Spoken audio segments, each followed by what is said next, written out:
ये नुस्खा बनाकर इस्तेमाल करें, कभी डॉक्टर के पास जाने की ज़रूरत नहीं पड़ेगी।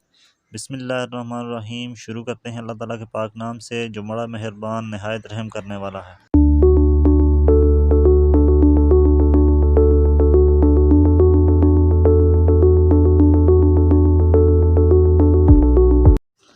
नाज़रीन, आजकल हर तीसरा बंदा मैदे का मरीज़ बना हुआ है। किसी को मैदे में गैस बनती है, मैदे में जलन होती है, खट्टी डकारें आती हैं, मैदे में गर्मी है। आज हम इसी बारे में बात करेंगे और आपको नुस्खे के बारे में भी मुकम्मल बताएंगे।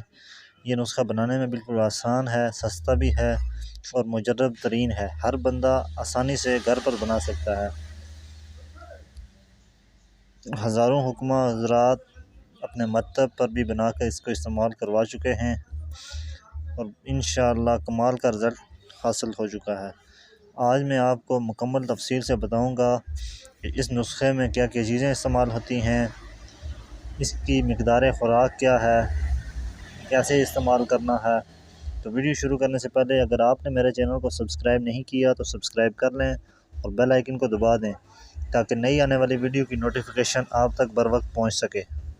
बात करते हैं कि मैदे में गैस क्यों बनती है, इसकी असल वजह क्या है, हमें खाने में क्या चीज़ इस्तेमाल करनी चाहिए, किन चीज़ों से हमें बचना चाहिए, मैदे को किस तरह ताकतवर बनाया जाए ताकि हर किस्म की ग़िज़ा मैदा बआसानी हज़म कर सके। और हम जानते हैं कि मैदे की वजह से इंसान की ज़िंदगी में क्या क्या तब्दीलियाँ रुनमा होती हैं और इसकी क्या क्या अलामात हैं।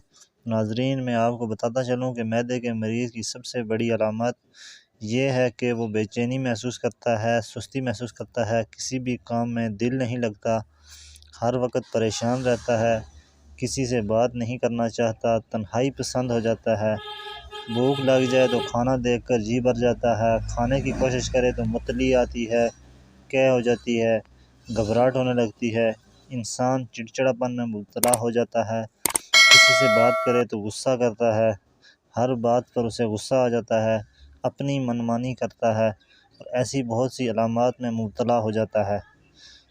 और नाज़रीन, मैदे में गैस बनने की सबसे बड़ी वजह हमारे खाने हैं, हमारा फ़ास्ट फूड का इस्तेमाल करना, तेज़ मिर्च मसालों का इस्तेमाल करना।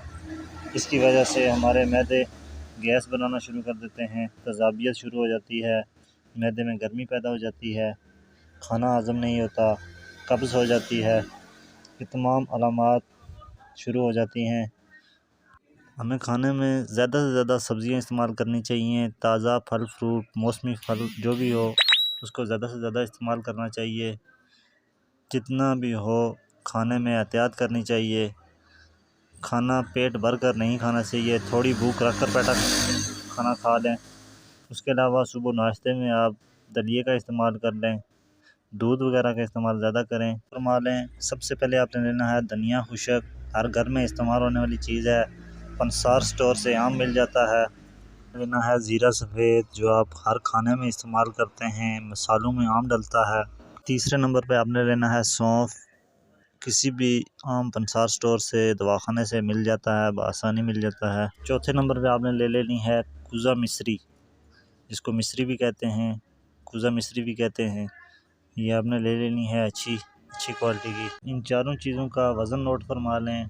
धनिया खुशक आपने लेना है 25 ग्राम, ज़ीरा सफ़ेद आपने लेना है 25 ग्राम, सौंफ आपने लेना है 25 ग्राम और कुज़ा मिस्री आपने लेनी है 75 ग्राम।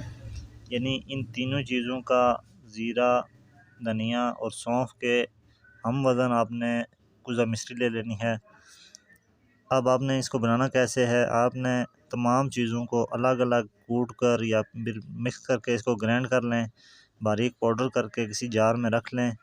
इसका 1 चम्मच आपने खाना है सुबह खाने के बाद और 1 चम्मच खाना आपने रात को खाने के बाद। खाने से पहले भी खा सकते हैं, खाने के बाद भी खा सकते हैं। इंशाअल्लाह चंद दिन के इस्तेमाल से इंशाअल्लाह फ़ाक़ा महसूस होगा। उम्मीद करता हूँ आपको वीडियो अच्छी लगी होगी। अगर वीडियो अच्छी लगी है तो चैनल को सब्सक्राइब कर दें, वीडियो को लाइक कर दें, कमेंट बॉक्स में अपनी राय का इज़हार ज़रूर करिएगा, वीडियो को शेयर कर दें ताकि दूसरे लोगों का भी फ़ायदा हो सके। तो नेक्स्ट वीडियो तक के लिए इजाज़त दीजिए, दुआओं में याद रखिए। अल्लाह हाफ़िज़।